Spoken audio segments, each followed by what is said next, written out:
Olivier Touron, journaliste photographe, et dans la vie, je raconte la vie des gens avec des photos. C'est un quartier qui est à peu près 2-3 km de chez moi, même pas. Quartier de Belle-Encontre. Ça fait vraiment partie de ces quartiers typiques qu'on a dans notre ville, c'est-à-dire une usine avec autour des habitations. Au milieu des années 2000, donc toutes ces usines ont fermé et donc il a fallu les transformer. Il y avait des barres d'immeubles qui avaient été construits dans les années 60 et tout autour les maisons traditionnelles de briques rouges qu'on peut imaginer dans le Nord. Donc c'est un mélange comme ça de barres d'habitation et de petites maisons de rue. On a également des nouveaux équipements comme la médiathèque ou le collège, donc qui sont d'une architecture extrêmement moderne et qui sont deux phares, on va dire, dans le quartier. Ce collège, il a 650 élèves qui viennent des quartiers alentours, donc des quartiers plutôt populaires, parfois en difficulté. Ça a fait une grosse pression d'ailleurs sur les habitants qui étaient déjà là en se disant oh là là, qu'est-ce qu'ils vont faire tous ces jeunes, hein, les adolescents, ça remue.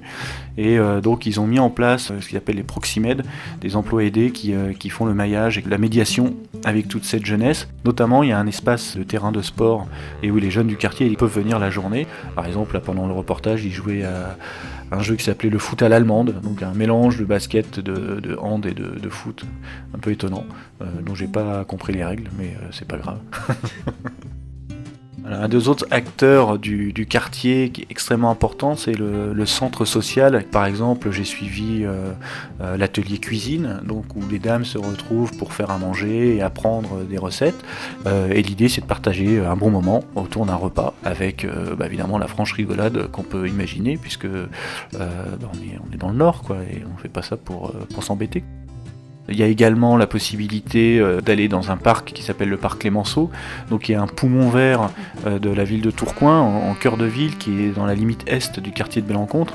Ce cœur vert, on va dire, au milieu de la ville, est un élément important aussi de cette restructuration urbaine.